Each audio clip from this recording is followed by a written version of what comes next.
So our first guest we're bringing on, and as a matter of fact, this first guest was at the National Black Book Festival, and we met him there. And as a result of him participating in one of our networking games that we do, he won an interview on the show. So I want to welcome Otis Muhammad to Black Authors Matter TV. And Otis, do you have a way to put more light on you? Because it's like you're in the dark. Um, hmm, Let me see if I can work on that. Um, Yeah. You have a lamp nearby or Let me uh try something. okay. Or even a phone light will work, but you would have to have some way of like standing it up to use it for that.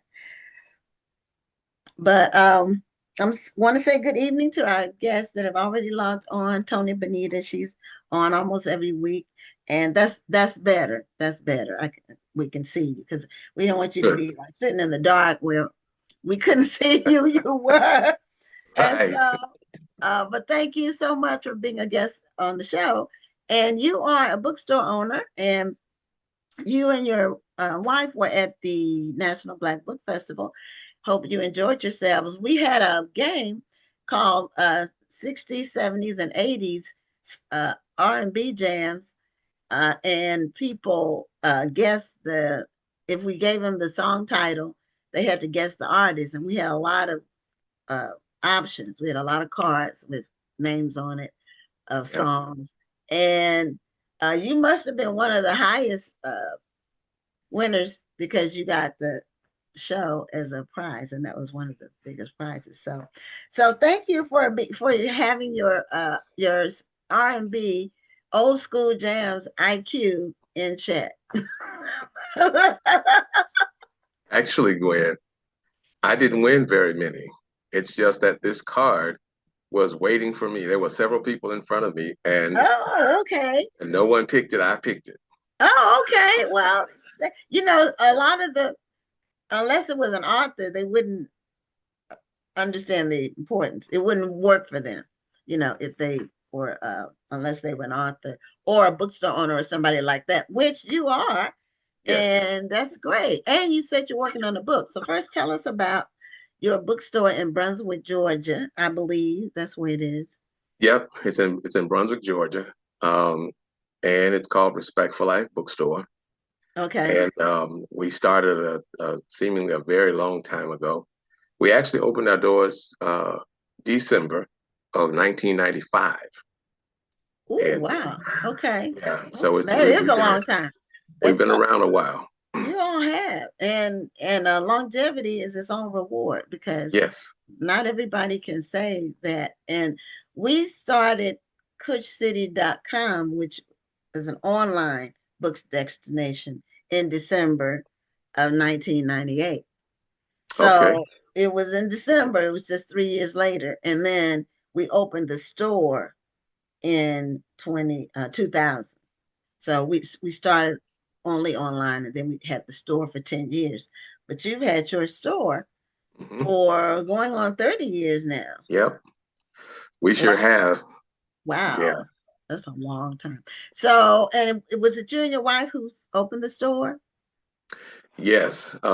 It was. And before we started the store, we actually got some advice from a well-known person, Hakeem Matabuti. He was Okay. in our area because there was the National Kwanzaa celebration of 1991, I believe, maybe 92. Um, I had an opportunity to ask him about what did he think about a bookstore in this area, and he suggested, well, you can do that, but in order to survive, you're going to have some other stuff with it. And so we took that to heart, You and we made sure that we always had stuff with it, as he said, Other stuff. other Yeah. stuff. Yeah. Yeah. When we had our store for 10 years, we started with books, and then, we added other stuff. Hmm.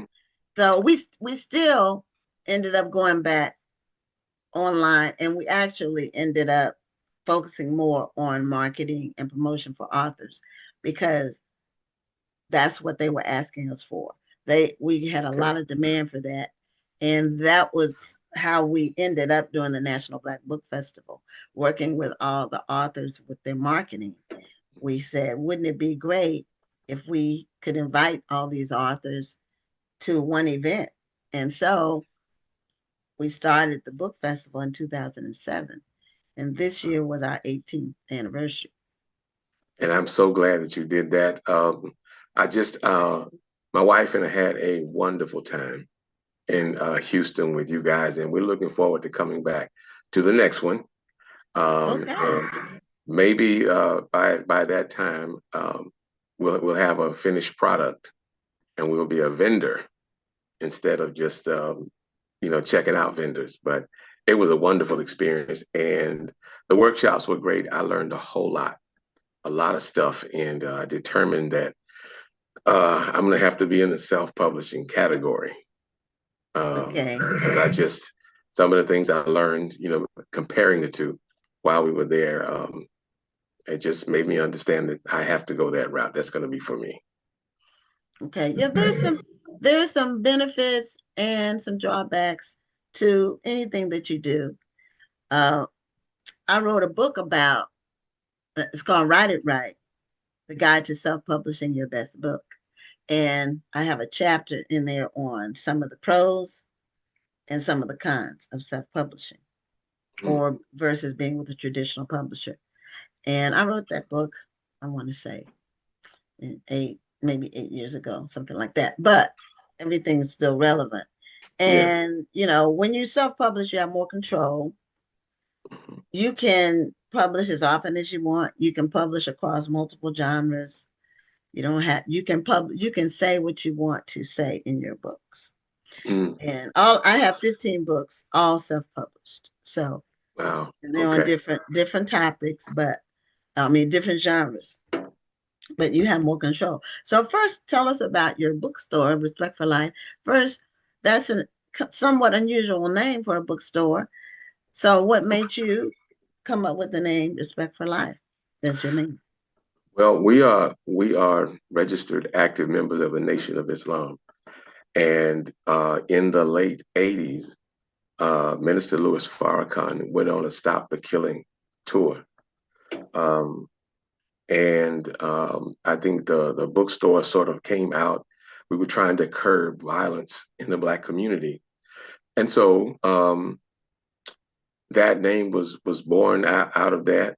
And the rest of us, and of course, at the home base, the National Center in Chicago, and that just became a brand, so to speak. And so you'll find in different locations in the United States, you may be riding through an area where we are, and you'll see Respect for Life Bookstore.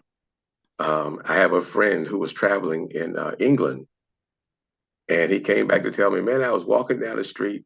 I look up and I see Respect for Life Bookstore in England. Oh, Well, okay.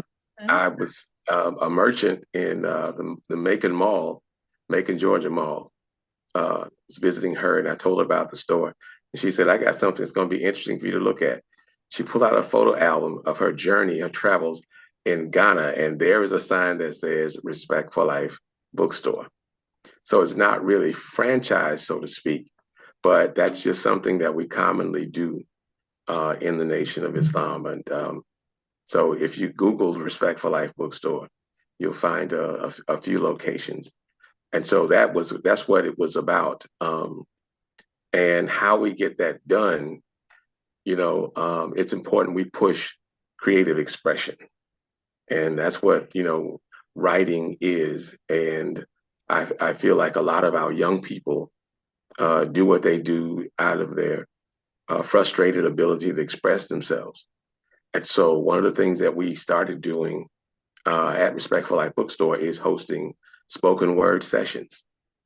And when we started, I didn't see myself as a writer, but one of those sessions, a friend of mine did a piece, and it was so impactful.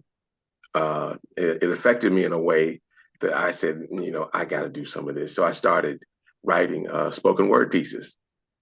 And Okay. then I had encountered and become friends with an author who was living in this area. She's from Macon, but she was living over here on St. Simon's Island, Tina McElroy Anson. And Yes. Yes. Mhm. well, Did she through pass some away community, recently? she did. In I Okay. think it was 2023. Okay. Um, but through some community organizing work, we encountered each other and kind of got to know each other. And she was when she started hosting the Sea Island Writers Retreat, the very first one.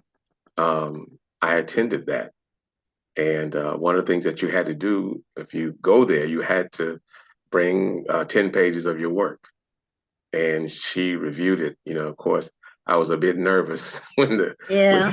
with the consultation, but she had some good things to say. She was very, very encouraging about me writing and finishing the book. Now, that was 20 something years ago. Um, Okay. yeah, about 21 years ago. And I actually came back from the retreat and put that away in a corner in the back of my closet. Other stuff started happening. I think we had another child. And, as they say, life started lifing. Yeah. And it got tucked away. And until 2020, when the pandemic hit, I was sitting around, we had a lot of time at home. And Yeah. those thoughts started coming to me like, hey, maybe you should go ahead and start working on that book again. And so that's where we are. Um, that's how we got started with the writing piece. But as a business, we have the other things that come with it. We have the books, we have the artwork, we have the incense, we have the oil-based colognes. And my wife is a really good baker, so we have some pastries in our bookstore. And of course, and we add events to it. The Recently we did the Black Music Festival, and it's just we got people representing the various genres of Black music, gospel, jazz, R&B, and rap. So we did that. We did the Black Wall Street Festival. It's an effort to encourage our community to support Black businesses and for Black businesses to bond together and rebuild our community. So that's the kind of, oh, we also, do the Kwanzaa celebrations every year as Okay. well. So Okay. between the activities and the other stuff, we're able to keep going. Now that's in Brunswick, or do you That's in expand that? Brunswick. Okay. How big is Brunswick? Brunswick, in the side of the city limits, has a total population right now of about 23,000 people. Oh, okay. So it's relatively small. Yes, yes. So the county has just under 80,000 people. Okay. Which county are you in? Glenn County. Glenn County. I hadn't heard of Glenn County. What part of Georgia are you in? Well, in relation to Atlanta, which most people know, and Atlanta is in the north part of Georgia, but because it's really close to Tennessee. But are you like in the southern part? We are so far south, we miss being Floridians by 30 miles. Oh, okay, okay. Tony Bonita, who is in Florida, she watches the show, and she said she knows you and your wife purchased books from them. So I guess because she's in Florida, She must be. she said his wife and her used to be in a book club together. Tony Bonita. People call her Wow. Mama Tony. Okay. Well, I And she's remember a commented. I remember the book club. It's been a while, but Okay. I do remember the book club. Yeah. Yeah, it's a She's small probably in world. the Jacksonville area. She is. She is in I the thought Jackson. so. I Mhm. thought so. Yeah. And it's a small world, and the Black literature world is even smaller. It's Mm, it's very a very niche uh, community, so to speak, right. because the percentage of Black people who read and purchase books isn't that big in relation to the whole population. Right. Right. So that's why when you have a bookstore, you need to have other stuff. So Yeah. so you can try to stay in business.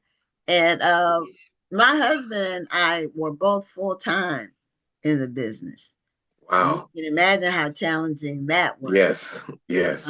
We had some miracles and some grace and some things happen. You know, when we wanted to quit, something would happen. Mm. You know, Yeah.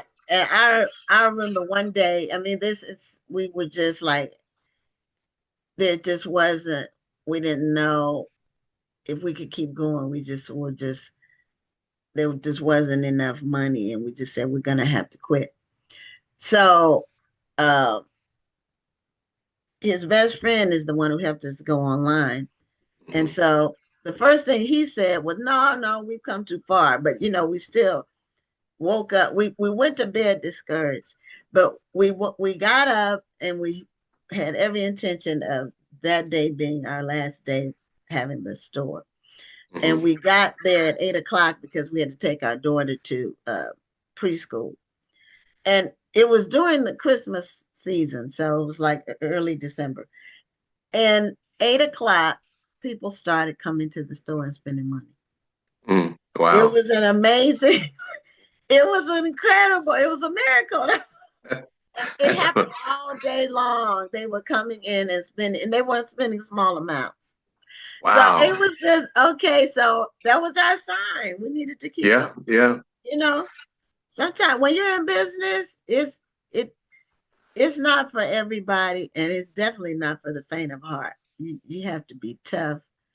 You have to Yeah. believe in it, and you just have to. Sometimes you just have to say, "We need to keep going." And what do we do to keep going? But Yeah. that's. Now I had never told that story before, ever in public. It's a great story. You should tell it more often. Yeah, it was 20. What year was that? Like 2002, maybe it was in there. So it's been over 20 years ago, but things happen.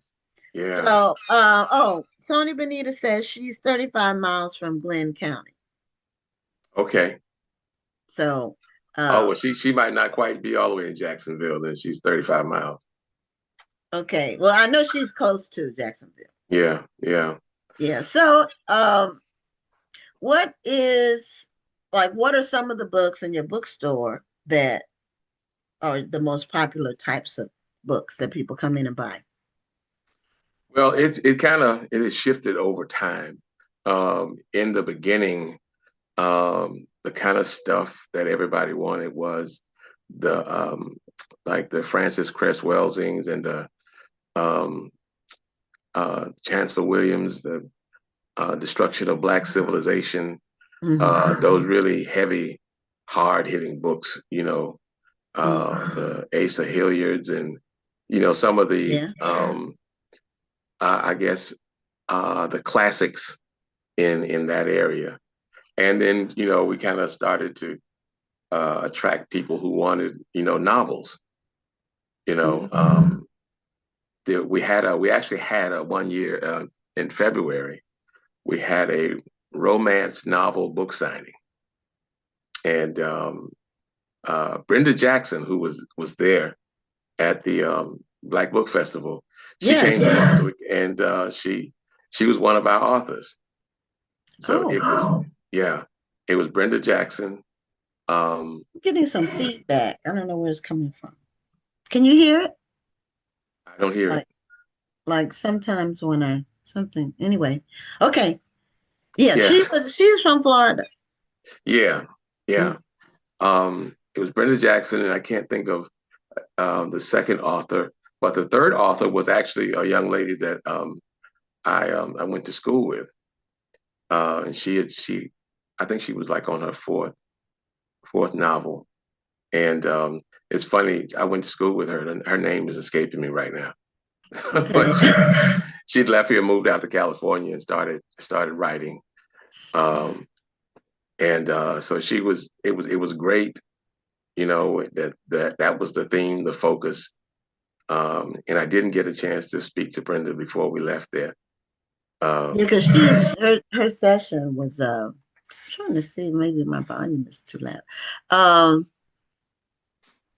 after they left the book festival, they had an event in town at a local Okay. bookstore. Okay. So they kind of did a double present, I see. appearance while they were in Houston. And that was their first time in Houston.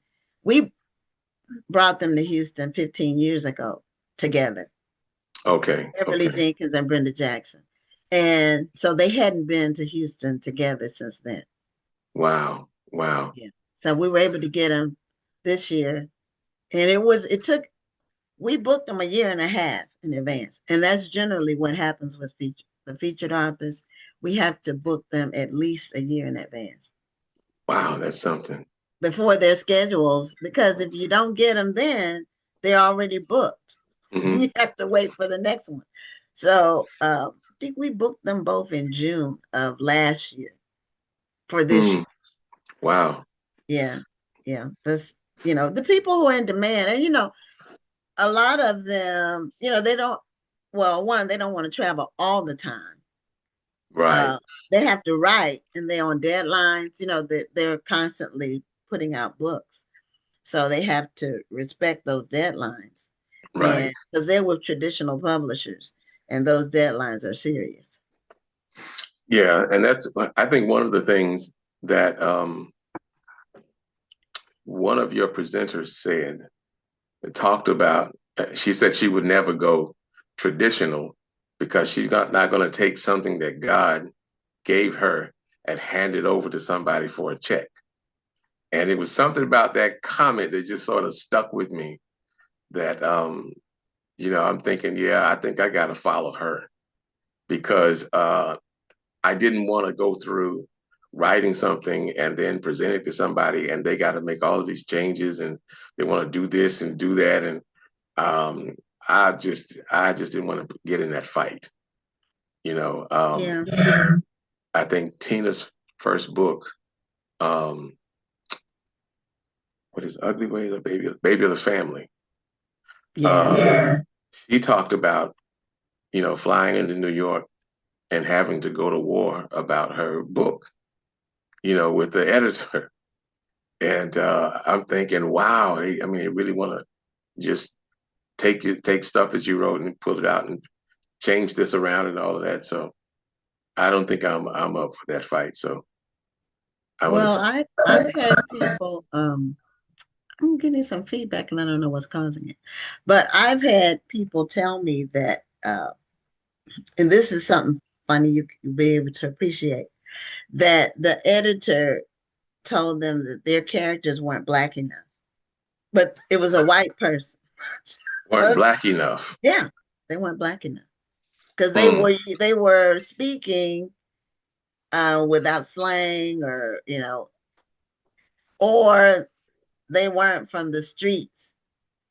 Hmm. They had a stereotypical concept in Yeah, their mind, yeah, and they also, some of them believe that the readers want that stereotype when that's not true. There's all kinds of black people, yeah, not just one yeah. kind of black person. And so, but I had the same thoughts about not selling my work for a check. I said, if I sold my rights, because when you sell your rights, they can do whatever they want with your book. And Yeah. if I sold my rights, the check would have to be really, really big. And they wouldn't, I'm not a celebrity, so I would be unlikely to get a big check. Because I Right. would I have, see. if I sold my rights, I would have to basically take all the emotion out of whatever I wrote. And everything I write is emotional for me. Right. There's an there's an attachment. I mean, my Yeah. my it's not. I'm about a third of the way finished with mine, and I'm already that way, and I can't imagine someone saying no, this isn't going to work. Change the language of this character here. And I don't want to. I'm not wrestling with all of that. Yeah. I'm just So, not. so did the festival help you in terms of you setting a goal for when you want to finish? It did, but it also informed me of the kind of things that I need to do. Um, and I felt it. I gained confidence about self-publishing Good. Because I mean, before coming to the festival, I have a friend who did a kind of a life story, and I thought the book was really, really interesting. Um, and he sold a bunch of copies, but I don't think it got as far as it could have. And so that made me lean away from self-publishing and thinking, well, if he went the traditional route with his book, it would really explode. But now I'm seeing it differently. I don't think I can stomach the traditional publishing. So I'll have Well, my own thing. um, I don't know why I'm getting this feedback. It's really bothering me. Mm, But anyway, I think you have to do it in your own time frame.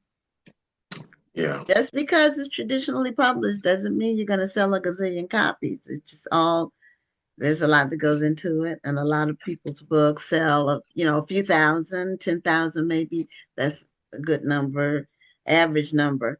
But like the million selling type stuff, that's a rarity, yeah, and it's really on a first book is basically impossible unless you're a celebrity. mm, And even they don't sell high numbers. It depends. yeah. So, well, Respect for Life bookstore has been around for almost 30 years. I guess this December is 30 years. Um, You said it was yeah, 1995. yep. So So, so this December is 30. happy anniversary. Well, thank you so much. We'll have a And special celebration. yeah, thank you for coming to the book festival, and thank you for sharing your uh, experiences on the show and telling us about the bookstore. I'll be on the lookout. I'm going to pull up Respect for Life bookstore and see how many different locations there are and where they are located, because I didn't know that about the nation. Yes, ma'am. I know some things about the nation, but um, I didn't know that.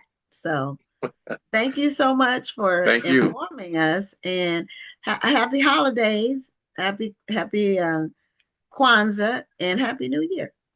All right. Thank you so much, Gwen. Okay, have a good night. All right, you too. Oh, bye bye. Bye bye.